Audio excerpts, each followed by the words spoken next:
Hey, what is up, investors? I'm Jason, and in this video, we're going to be talking about Lordstown Motors Stock, ticker symbol RIDE, R-I-D-E.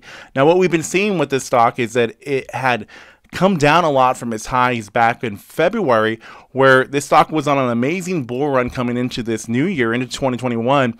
And then soon after it hit this big high of above $30 a share, the stock then came tumbling down after a short report came out by short sellers Hindenburg Research, which made some accusations against the company, talking about their specific amounts of their pre-order numbers and other issues within the company. Now, with every short report, there could also be a little bit of FUD also in those to try to boost up the possibilities of making things sound even more dramatic, to get more people to sell off the stocks and to generate more revenues for them. So you have to take a little bit of everything into consideration, but this stock is still very highly shorted. And so the possibilities of a short squeeze with this one could be a bit of an issue, I should say. But in this video, I want to be addressing that. I want to be looking at Lordstown Motors Stock at the moment, see what it's doing, and talk about where this company could be going in the future. So as we get to it, if you guys don't mind, please do me a huge favor. Please be sure to smash, destroy, annihilate, or gently press that like button, because that helps me out a lot with the YouTube algorithm. Subscribe if you have not already, and if you want to be a Patreon, help support this channel and join the private Discord. I have one. The link is in the description. Thank you to all the Patreons. Now, let's get to this.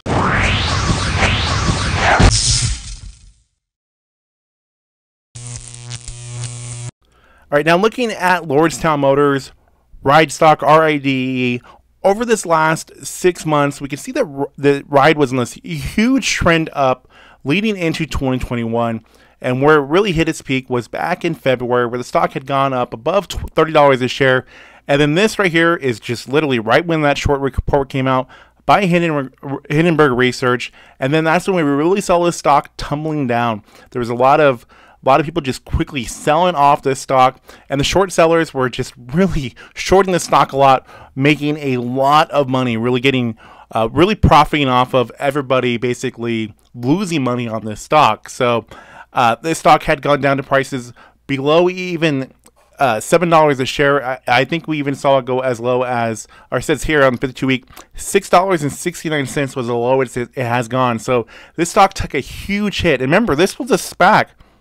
This was a stock that went public through a SPAC merger, and those things started out at $10 a share. And this one quickly had momentum. It just really started gaining a lot of traction back in 2020, and it had a lot of traction leading into the new year, especially leading into the new presidency and all that stuff going on, just for a lot of the hope that there will be a lot of money in the entire EV space. So there was a lot of catalysts that was going for Lordstown Motors, and it was sad to see that this stock had dropped so much, and so many people that were invested in this company really lose a good amount of what they had invested into it. So hopefully the people that are watching this video didn't really lose too much. Sorry if anybody did. But where the stock currently is at, it's currently trading for $11.41. And that price is much different from where it was at its highs. Now let's talk about what the issue is with their finances, because that is something that we do need to be talking about. They just issued a going concern warning over insufficient funds. Lordstown Motors raised substantial doubt regarding its ability to continue a going concern amid concerns that the cash balance would not be enough to bring its electric vehicle to the market. In a quarterly filing with the U.S. Security and Exchange Commission, the electric truck maker said Tuesday that it had cash and equivalent of approximately $587 million and an accumulated deficit of $259.7 million as of March 31st. It reported a net loss of $125.2 million for the quarter to March 31st.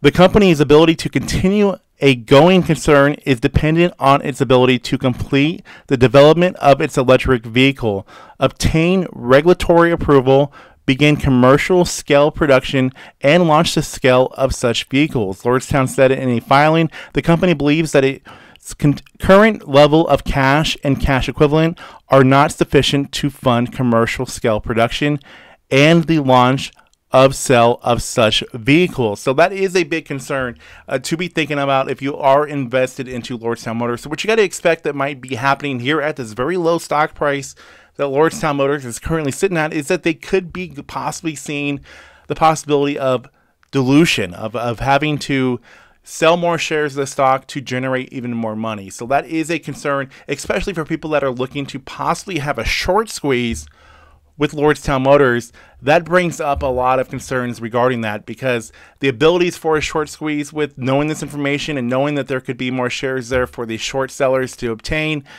to profit off of this stock dropping, it's inevitable in that case. So that is a huge issue. But this company could easily sell more shares and generate more money, but they're going to have to sell even more shares at a lower price to do so.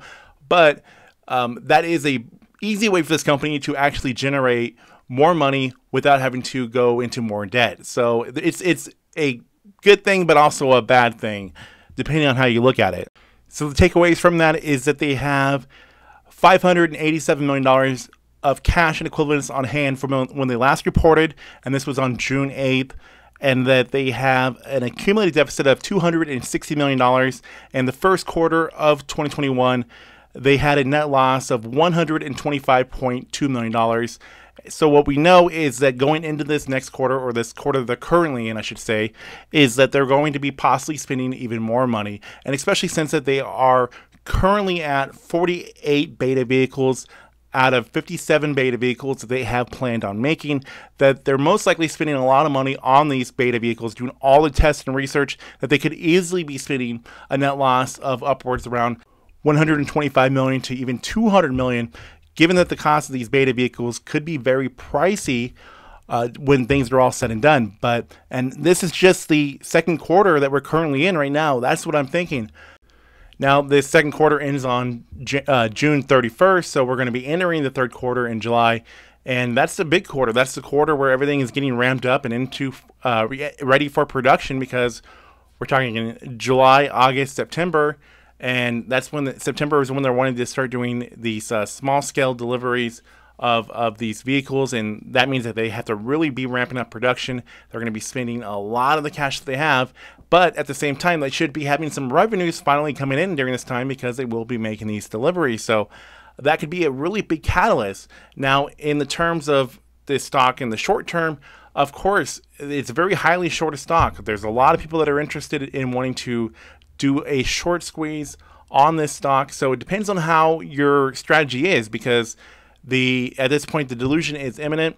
It's going to happen to keep them from avoiding debt. So if you're somebody that is willing to do that, just like people did with AMC, stood by AMC while AMC diluted shares to raise more money so they can stay in business longer, Lordstown Motors is going to be doing the same thing. But also for somebody that wants to buy this stock, hold on to this stock just for the purpose that the stock has come down a lot, and they're a company that is producing a truck that has a lot of people interested in it, that there could be a big catalyst with that, especially with the fact that GM is somebody that is backing this company, and that's another big catalyst for it, and especially the factory that this company does have, that it might be something to buy and hold for the long term. Who knows? So anyways, I'd like to know what your guys' strategies are with Lordstown Motors. Are you buying this one for a possible short squeeze, or are you buying this one to hold for the long term just because you really like this company and you can see it really going places? And I know there's a lot of people that are just going to say this stock is terrible, don't buy it. But where I'm coming from, I'm seeing it from other people's point of views. I was very harsh on the stock at one point in time, and where I'm coming from is it's been beaten down a lot, but this company is very close to actually start making delivery. So with that being said, I'd like to hear everybody's thoughts and opinions. Please like, share, comment, and subscribe.